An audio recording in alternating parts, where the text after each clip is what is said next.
Welcome to part 5 of Quilt Mania's 2004 Mystery Block of the Month.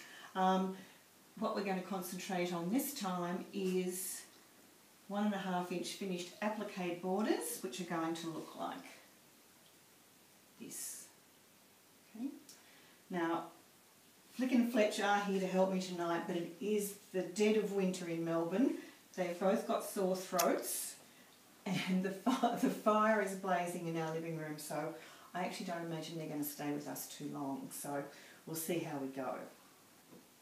Now, we have got, in this edition, see they really do want to help and they do love one another, even when they're sick.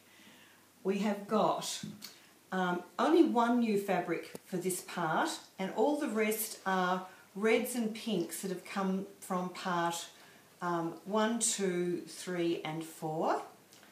So a mix of all the reds and pinks. And then the same background part that we used in part 3 for the corners, and also to the background fabric that we also used in part 3. Now you're going to need, you want to do some sewing? There you go. Okay, so what we're going to have is, we've got 7 pinks and reds, and we require 5 inches by 9 3/4 inches of each fabric. We need to make a template, which is on your pattern sheet. And then you are going to lay them on the template on the fabric at a slight angle. Fabric slightly on the bias or on the bias is much easier to applique, so this is sort of going to make our job a lot better for you. Now we've got 1, 2, 3, 4, 5, 6, 7, 8 of each colour. Now we're going to cut it out, adding on a seam allowance, which I've already done here with this one. I'll pop it on the white where we can see it.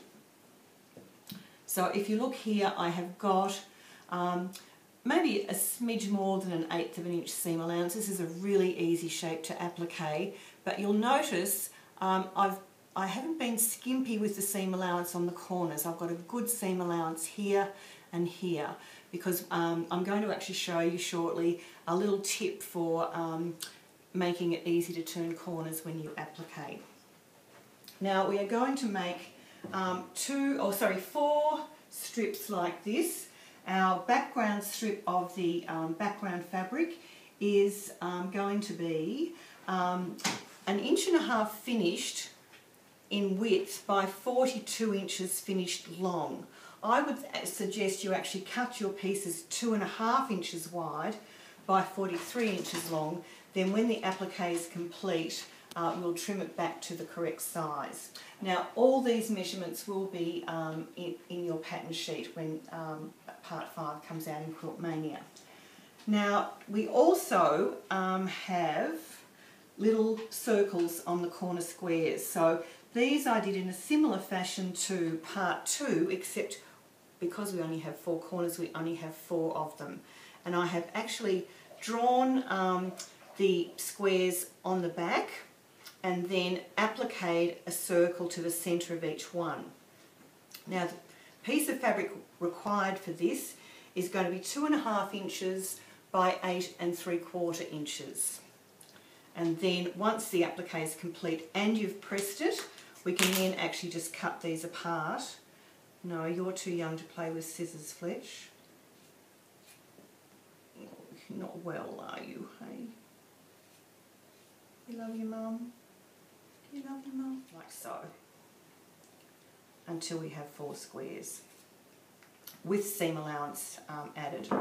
Now, the next thing, I'm actually going to show you the applique, so just head off, make a cuppa, and I'll be back in a minute with the applique tip. Now we're back with our applique.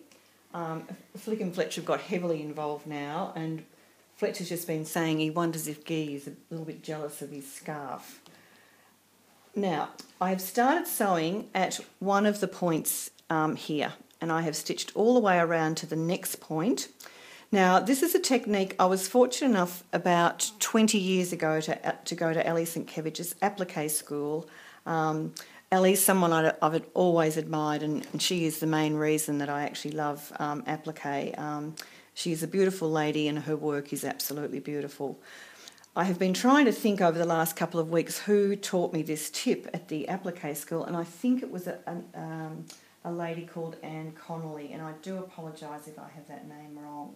Now, I have stitched right almost to, I've got one more stitch to go to reach the point this end, and I'm going to sew right to my drawn line here, but I've actually turned under all the seam allowance to the raw edge. You'll just notice that there. Now, I'm going to do an overstitch here just to lock that end off, like so. And now I'm going to run the needle along the fold of the applique fabric, not into the background fabric at all, just into the applique fabric. Like so. So it's totally separate to the background. Now, it's not a stitch, that purely is just an anchor to hold the seam allowance. I'm now going to turn the needle into a lever, so I'm actually not making a stitch, I'm just using the needle as a tool. I'm going to turn the needle 1/2 turn anti-clockwise and see how that corner goes in beautifully like so. I'll just do that one more time. I've got to be gentle because you can fray it badly if you handle it too heavily. Okay, so eye down, and now 1/2 turn anti-clockwise, and then the eye of the needle ends up here. And there is my seam turned under. I hold it firmly with my thumb, pull the needle out, and just give the thread a gentle tug just to pull that point right out. And I also do another overstitch at this point. So it is important that your thread actually blends, the thread you use for stitching blends with your applique shape. I actually use an Aurifil thread, which is 100% cotton, but it actually looks like silk. It blends really well. And now all I do is continue on turning my edges under.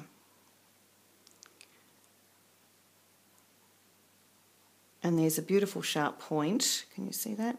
Without any effort at all. So give that a little go. Okay, now on the strip, you're going to make 4 of these strips. Each of them have 14 of these lozenge or football shapes, whatever you like to call them. I started by putting the middle one on first, which happens to be this one, and then I did the very end ones. They don't quite meet at the point, and that could vary a little bit depending on how you draw around your template, because sometimes the template size increases when you're making it and drawing around your fabric. You just have to make sure that this whole lozenge is no longer than 3 inches, because we sort of need to fit the the 14 into the 42 inches you have after your quarter square triangle border that you have on. Now, to 2 of these, you're going to leave 2 exactly like that. The other 2, you are actually going to add one of your little squares each end like so. Now I'm just going to go to the machine and stitch those on and then add them to the quilt and bring the quilt back as it's going to be finished. Okay everyone, now here we are with all the borders added on, or sorry, part 5 added on. So this is how the quilt's going to be looking. I'll just pop it on the table.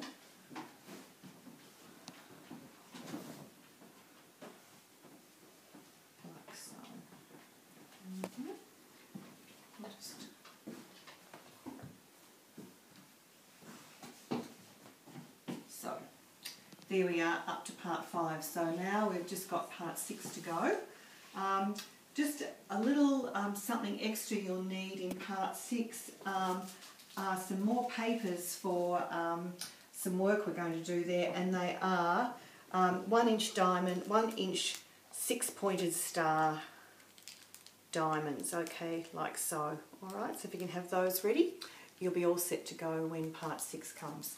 Now, Flick would just like to say good night to his really good dear friend Mary in Cheltenham in Gloucestershire. So, night Mary, be good for your mum.